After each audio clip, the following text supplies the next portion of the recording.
I'm Jake, a software engineer in my mid-30s. A husband. The kind of guy people describe as dependable. Not flashy, not wild, just solid. You don't notice a foundation until the house is falling apart, right? It was a Thursday evening in Seattle, cool and crisp, like the city always seems to be after sunset. Our company was hosting this formal rooftop dinner at the Azure Tower downtown.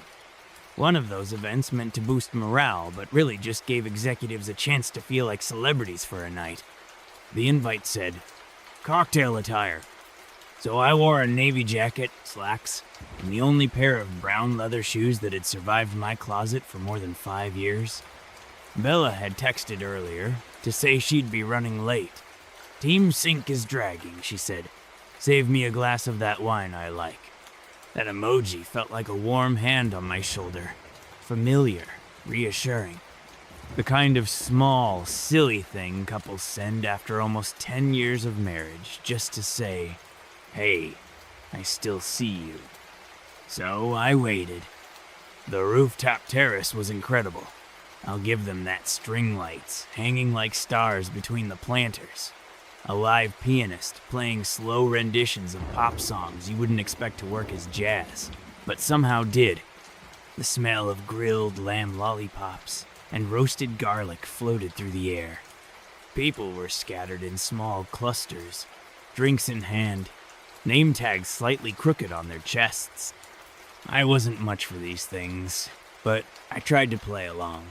Smiled, nodded, made awkward small talk with DevOps folks I barely knew outside Slack threads. Still, I kept glancing toward the elevator. Every time the doors opened, my chest tightened a little. I scanned the crowd, no Bella. I sipped my wine slowly, pacing myself. I figured she was just stuck in another last-minute Slack storm. That was her world marketing. Lots of urgent nothings dressed up in bold subject lines. I was standing near the bar when I saw her. She wasn't walking toward me from the elevator like I'd expected. She was already there, sitting at a table in the far corner, under a heat lamp, almost hidden behind a planter full of those tall ornamental grasses. That threw me for a second. She hadn't texted me that she arrived. No wave, no glance around to find me just there. And not alone. She was with Evan. Evan, the new marketing manager, transferred from the LA office 6 months ago. I remembered the first time Bella mentioned him. He's got that Hollywood energy, she said with a smirk. You know. The kind of guy who knows he's pretty but tries to act humble about it. He was the kind of guy who made every sentence sound like a joke you weren't smart enough to fully get, and somehow people laughed anyway. I never had a problem with him. Not directly, but something about him rubbed me wrong. He was too slick, too aware of the effect he had on people, especially women, especially Bella. I should have turned away right then, walked to the other side of the terrace and pretended I didn't see them. But something about the way she leaned in across the table, the way her lips curled at something he said, it froze me. She was wearing that red dress. That red dress. God, I hadn't seen it in years. It was a birthday gift I gave her in our 2nd year of marriage low back. Halter neck. Fit like it was sewn onto her. She used to call it her danger dress. She wore it on our anniversary once, back when things between us still had a spark. Seeing her in it now with him was like watching someone else live in one of your memories. I walked closer without even thinking. Not to confront. Not yet. I just needed to hear something. Anything. Maybe they were talking about work. Maybe it was innocent. I got within earshot just as Evan laughed and said, Jake is easy. He's stability. Like antivirus software present, but nobody thinks about it. Bella laughed. Not politely, not awkwardly. She laughed like she agreed. Like she was in on the joke. And it hit me, all at once. This wasn't a flirtation. This wasn't two coworkers catching up over wine. This was intimacy with an asterisk. The kind of easy, unguarded laughter people only share when they've already crossed a line in their heads. Maybe not physically, but emotionally? Emotionally, she was halfway across the country from me. I didn't say a word. I walked up to their table, still holding the glass of wine I'd gotten for her. Neither of them saw me approach. I placed it on the edge of the table, gently like I was leaving an offering. Bella's head snapped up, and for half a second I saw her expression falter, like someone had just pulled a curtain open mid-performance. Then I turned and walked away. Not fast, not dramatic, just walked. My heart wasn't racing. My fists weren't clenched. There was no internal scream, no cinematic swell of heartbreak. Just this cold, heavy silence in my chest like someone had turned the volume of my life all the way down. My feet carried me down the stairs and out onto the street before my brain caught up. I don't remember where I went after that. I just remember the city felt louder than usual. Cars, conversations, that stupid piano music trailing behind me like a ghost. I checked my phone once. No messages, no missed calls. Just that heart emoji from earlier, still sitting there like some cruel joke. In that moment, I didn't know what this meant. Not exactly, but I knew one thing with total clarity. Something had shifted, and there was no going back. After that rooftop night, things didn't explode. There was no fiery confrontation, no tearful confession. Bella came home a few hours later, just like she said she would. She walked in like nothing had happened. "Hey, babe," she called casually as she kicked off her heels by the door. "You left early. Was everything okay?" I was sitting on the couch, TV on but muted, a drink in my hand. I couldn't remember pouring. I looked at her, really looked, and for a second, I almost convinced myself I'd imagined the whole thing. But then I saw the wine stain on her dress, right near the hip, and remembered setting that glass down on their table. "Yeah," I said, "just tired." She smiled and walked over to kiss the top of my head. I flinched, barely, but she didn't seem to notice. Or maybe she did, and just chose not to say anything. That became her thing after that night, acting normal. Or at least pretending to. But I couldn't. It's funny how once you start doubting someone, everything turns into evidence. Her voice got a little too soft when she said she loved me. Her phone always face down on the counter. Notifications muted. "Just avoiding distractions," she said with a laugh. "Helps me stay in the moment." "Yeah, sure." She started showering more in the evenings. She never used to do that. It was always part of her morning ritual. I asked once, casually, if she was doing late-night yoga again. "Oh no, just hot days," she said. And then she kissed me, like that was supposed to make it better. There was a new perfume too, one of those floral, powdery kinds that linger in the air long after the person's left the room. I noticed it first on a Sunday morning when she came downstairs in a t-shirt and jeans, smelling like she just walked out of a department store's sample aisle. "What's that?" I asked, pointing toward the invisible cloud around her. She shrugged. "Some niche boutique scent. A sample from work," she said it without looking up from her phone. At dinner, I tried to recreate the energy we used to have. The waiter at our favorite Thai place still called me Mr. Medium Spice. She laughed politely, but her eyes stayed on her phone. When it buzzed, she didn't check it, not right away. She just flipped it over, face down again like a reflex. The laughter between us started to vanish, like it had been set on a timer. The inside jokes that used to make her snort were met with forced smiles. Her hugs felt lighter, shorter, the way she used to curl up against me on the couch that stopped completely. Instead, she sat on the far side, knees up, scrolling endlessly. One night, I got up to get a glass of water. When I came back, She quickly switched tabs on her laptop. I didn't say anything. I didn't have to. We both knew. I started noticing how she talked about Evan more. His brilliant ideas in meetings. His sense of humor. How he just gets the brand tone like no one else. I started playing this silent game in my head, count how many times his name came up in a day. Some days it was twice. Other days it was 4, maybe 5. Never 0. Sounds like you two make a good team, I said once, trying to keep my voice even. She didn't catch the edge in my tone. Or maybe she did. Yeah, she said. He's just quick, you know. No. I didn't know. Not anymore. Every little detail started feeling weaponized. She started wearing lipstick again. Started skipping dinner to eat at work. She'd take longer showers. Started working on weekends just for a few hours, she said. We've got this campaign launching soon, she told me one Saturday morning as she threw on jeans and a tight black sweater I hadn't seen before. I just nodded. The worst part? I wasn't even angry yet.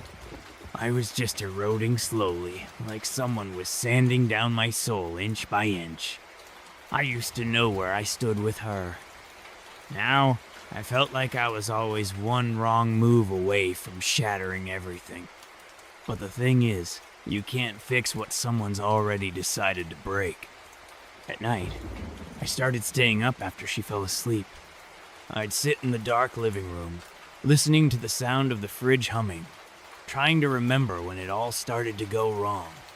Maybe there was no single moment. Maybe love doesn't die in a grand fire, but in quiet withdrawals missed. I love yous, half hugs, deflected glances. It felt like being ghosted by someone who still shared your bed. And then there was the dream. It was stupid, I know, but I kept having this dream where I was standing in our living room, trying to tell her something, anything, and every time I opened my mouth, nothing came out. Like my voice had been stolen.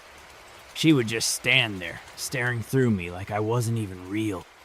Then she'd turn, open the door, and walk outside. And I'd wake up to find her actually gone at the office, at the gym, at brunch, somewhere. Always not here. That was the scariest part. I stopped dreaming of us. I started thinking of her as someone who used to be mine. That sense of us felt more like a memory I was trying to prop up with duct tape and good intentions. I stopped reaching for her in bed. I stopped asking where she was going. I stopped suggesting we make plans on weekends. I think a part of me just gave up quietly, like slipping into water without a splash. You hear people say, when you know, you know. Yeah, that's real. But what they don't tell you is that knowing doesn't come with thunder or lightning. Sometimes it comes as a whisper during a dinner where she's smiling at her phone more than she's smiling at you. Or when she touches your shoulder absent-mindedly and her hand feels colder than it used to. That's when I knew. This wasn't just a rough patch. It was the prelude to the end. It was a Saturday, cold and gray, like Seattle had decided to wear its mood on the outside for once. Bella told me she was going to the gym. Spin class, she said, tossing her duffel into the back seat like she'd done it 100 times before. She'll be back by 11. I nodded, gave her the same half smile I'd been perfecting lately, and went back to pretending to scroll through my phone. But something about the way she left felt rehearsed. Her energy was off, forced pep in her voice, gym shoes too clean, no water bottle in her hand. It didn't sit right, and maybe that was paranoia. Maybe it was intuition. But either way, I waited a few minutes, grabbed my coat, and left. I didn't have a plan. I wasn't even sure where I was going. I just drove. It started as a loop around the block, then down through the Central District, then up through Capitol Hill. I wasn't looking for her. Not at first. I told myself I just needed air. But then I found myself heading toward the Brixton district, the artsy pocket of town we used to wander through on weekends, before life turned into schedules and silent dinners. I remembered there was a boutique wine bar on the corner, the Violet Fig. She used to love it. I told myself I was being stupid, that this was crazy, that I should turn around. And then I saw her car parked right out front. Same silver sedan. Same cracked registration sticker in the corner of the windshield. My stomach dropped like I'd driven off the edge of a cliff. I pulled over a few spaces behind it and just sat there, gripping the wheel. I stared at her car like it might suddenly disappear and make me feel like a fool. But it didn't. It stayed, mocking me with its presence. After a few minutes, I got out. The air smelled like wet pavement and rosemary from a nearby planter. I walked slowly, my footsteps muffled against the sidewalk. Through the large front window of the boutique bar, I saw soft lighting, velvet curtains, and rows of wine bottles stacked like trophies. And in the middle of it all, there she was. Bella, in that same black sweater from the week before, laughing at something I couldn't hear. Evan sat across from her. His hand was resting on her waist, casual, like he belonged there. Like this wasn't their first time sitting this close. Bella had one leg crossed over the other. Her face tilted slightly as she tucked her hair behind her ear, the way she used to do with me when we were still in love. Her smile was soft, familiar, the kind of smile you give someone when you want to be there. They didn't see me, and I didn't move. I stood outside in the cold, watching the scene like it was a movie I didn't audition for. There was no drama, no kiss, nothing scandalous. Just the quiet intimacy of two people who were clearly used to being close. Comfortable. Maybe that's what broke me, Mossed how normal it looked. How at ease she seemed with him, while I was unraveling on the other side of the glass. The quiet in my head was deafening. I don't know how long I stood there. Long enough to know I'd seen enough. Long enough to memorize the way she reached for her glass without looking. The way Evan leaned in to whisper something that made her lips curl into a smile. A smile she hadn't given me in months. I turned around, walked back to my car. Didn't slam the door. Didn't cry. Didn't text her. I didn't need to. It was like someone had flipped a switch inside me. All the doubt, the what-ifs, the excuses, they just stopped. I wasn't wondering anymore. I wasn't assuming. I knew. And weirdly, knowing felt more like relief than pain. I drove home in silence. Didn't turn on music. Didn't call a friend. Just kept my hands on the wheel and let the numbness take over. When Bella got back around noon, she kissed my cheek. Spin class was brutal, she said. Remind me never to let Claire pick the studio again. I nodded. You hungry? She blinked, caught off guard. Sure, yeah. I made us eggs. She ate hers with hot sauce, like always. I watched her across the table, wondering if she could feel the shift if she knew. The man sitting across from her wasn't the same one she'd left that morning. Maybe she didn't notice. Or maybe she did, and was too afraid to ask. We didn't talk much after breakfast. She went upstairs to shower. I stayed in the kitchen, washing dishes slowly, deliberately, like each plate was part of a ritual I had to complete before moving forward. Later, she asked if I wanted to watch a movie. I said I had work to finish. She nodded and curled up on the couch with a blanket. Her phone lit up every few minutes. I didn't ask who it was. That night, I couldn't sleep. I lay there, staring at the ceiling while she breathed softly beside me. I turned my head once, just to look at her. She looked peaceful, content, and I realized something that chilled me to my core. She was already gone. Maybe not physically. Not yet. But wherever it is that love lives, she'd moved out of that place a long time ago. A week after the Violet Fig, Bella suggested we get away. Out of nowhere. No build-up. No hint of apology or suspicion just. What do you think about a weekend at Hillsdale? That old cabin by the lake? I remember blinking at her, the question catching me mid-email. Hillsdale? She smiled like it was a throwback to happier times. Yeah, no signal, no work. Just us, like old times. Old times. God, I should have said no. But I didn't.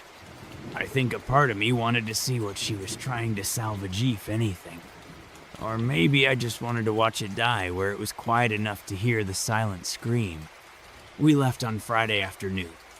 The drive took 3 hours longer than I remembered.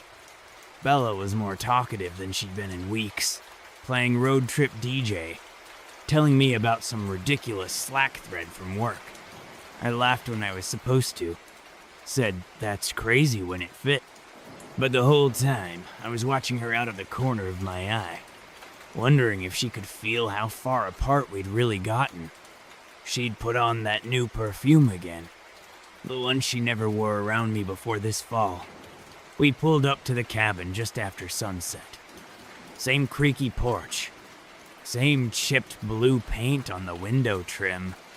It had that old wood smell mixed with pine needles and something musty. She walked in first and spun around slowly. Still here? She said, almost wistfully. I nodded. Yeah. There was a moment, barely a second, where she looked like she might say something real. Her mouth opened, then closed again.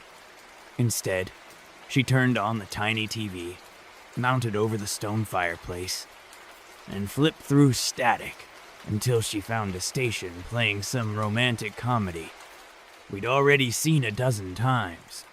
I dropped our bags in the bedroom, came back out. She was already curled up on the couch with her legs tucked under, phone in hand, smiling faintly at something on the screen. I sat beside her. She didn't look up. We didn't talk. I tried. God, I tried. I offered to start a fire, asked if she wanted to take a walk by the lake, suggested a game of cards, anything to create a crack in the shell. She smiled and said, maybe later, then went back to scrolling. I nodded like that didn't sting. After a while, I got up and headed to the bathroom. The shower hissed and steamed, filling the small room like fog on glass. I stood under the water longer than necessary, hoping it would wash away that hollow feeling building in my chest, hoping something hot enough could boil the numb out of me. It didn't. That night, I lay next to her in bed, both of us staring at the ceiling like strangers sharing a motel room. She turned away from the note out of anger, not even sadness, just absence. No good night, no touch, not even the slight graze of her foot against mine, like she used to do when she couldn't sleep. And in that moment, staring at the wooden beams above, hearing nothing but the tick of the old wall clock, I realized something. I wasn't angry anymore. I wasn't confused. I wasn't anything. That little place in my chest where all the hope used to live, it was just empty now. Completely, quietly, irrevocably, in the dark. I turned my face toward her back, watched the slow rise and fall of her breath, and I said goodbye. Not out loud, not dramatically, just internally, silently, like crossing something off a list you never thought you'd write in the first place. I knew this weekend wasn't a beginning. It wasn't a reset. It was a eulogy. A farewell wrapped in pine trees and cold lake water, and broken laughter from a TV we weren't really watching. The next morning, she made coffee in the cabin's chipped white mug and handed it to me like everything was fine. I took it, smiled, and didn't taste a thing. We got back from Hillsdale late Sunday afternoon. Bella talked the whole drive, mostly about nothing. How weirdly quiet the lake had been. How she thought she saw a fox near the trailhead. How we should come back in the spring. I nodded when it made sense. Gave the occasional or yeah. But the engine noise filled most of the spaces between us. It was like we were two people narrating a vacation for someone who never asked. When we pulled into the driveway, she reached over and gave my hand a quick squeeze. "I'm glad we went," she said softly. I looked down at her fingers on mine, familiar but distant, like trying to hold a photograph instead of a person. "Yeah," I said. "Me too." It was the last lie I ever told her. The next morning, I got up earlier than usual. She was still asleep. The guest room had become my new crash spot. Unofficially. But I still kept clothes in our bedroom closet. When I passed by, she was curled up on her side, breathing softly, wrapped in the same comforter we picked out together at that overpriced boutique store in Queen Anne. I stood there for a moment, watching her, and then I walked away. I didn't make a scene. I didn't yell or cry or pound my chest. I just made a cup of coffee, opened my laptop, and filed for divorce. It was mechanical. Cold. A checklist. Log into the portal, fill out the form, attach the documents, hit submit. I had the paperwork printed by noon. Dropped it in a manila folder and left it on the kitchen table, right between the salt shaker and her favorite candle. She hadn't lit in weeks. I didn't say anything. Didn't leave a note. She'd know when she got home. That night, I was in the garage cleaning out the back seat of my car. "Hey," she said, smiling like it was any other day. "Did you cook, or are we feeling Thai takeout?" I didn't answer. She walked into the kitchen and froze. "Jake?" she called. I walked in and leaned against the doorframe as she opened the folder. She stood still for a long time, her hands trembling around the edges of the papers. "Are you serious?" she finally whispered. I didn't speak. "Jake, this isn't funny. Still nothing from me." She looked up, her eyes wide, already glossed over. No, you can't just do this. You can't just decide without talking to me." "I did talk," I said. "You just weren't listening." She stepped forward. "Please, just tell me what's going on. I know things have been off, but we can fix this. I'll go to therapy. I'll quit work if that's what it takes. I'll block Evan. I'll do whatever." My voice cut through her like a scalpel. "I don't want to fix it." Her mouth opened, closed. She stepped back like the words had hit her physically. "You don't mean that." I didn't answer. Something shifted in her face. The desperation gave way to rage. "Oh, I see," she said, her voice sharp now. "You're not even going to give me a chance, huh? Just throw it all away?" I just watched her. Then she snapped. She grabbed the coffee mug from the countermine mug, the one that said "World's Okay Husband," and threw it against the wall. It exploded into ceramic shrapnel. "You're not a man," she screamed. "You're just furniture with a paycheck. Forgettable. Disposable. You're not even worth wanting." I didn't flinch. I just stood there and let her throw it all at me. When she was done chest heaving, eyes wild, I turned around and walked upstairs. Didn't slam the door. Didn't pack a bag. I just sat on the edge of the guest bed and stared at the blank wall. She didn't follow me. A few days later, she slid a letter under the door. Typed on office paper. "Apologies. Memories. Promises. I want to start over. I still love you. We can make it through this." She even included the date and time she wanted to talk, like it was a calendar invite squeezed in between meetings. I never opened it. Didn't need to. My decision wasn't signed in ink. It was sealed in indifference. It happened at another work dinner. Not a rooftop this time, just a private room at a downtown steakhouse. I wasn't supposed to go, but my manager insisted. Bella was there, of course. Marketing's golden girl. She was already a few glasses in when someone raised a toast about balance and marrying well. And that's when she said it, laughed, tilted her head, and with a careless flick of her wine glass said, loud enough for the room to hush, "The trick is to marry someone who pays the bills." In bed, he's like disconnected Wi-Fi. But hey, at least the mortgage is covered. The table exploded with laughter. Except me. I didn't say anything. Just stood up slowly, like the air had gotten too thick to breathe. I nodded to my boss, thanked him for the wine, and walked out. No eye contact. No scene. The next few days at home felt like walking through a museum of the life we used to have. Bella tried. Oh, she tried.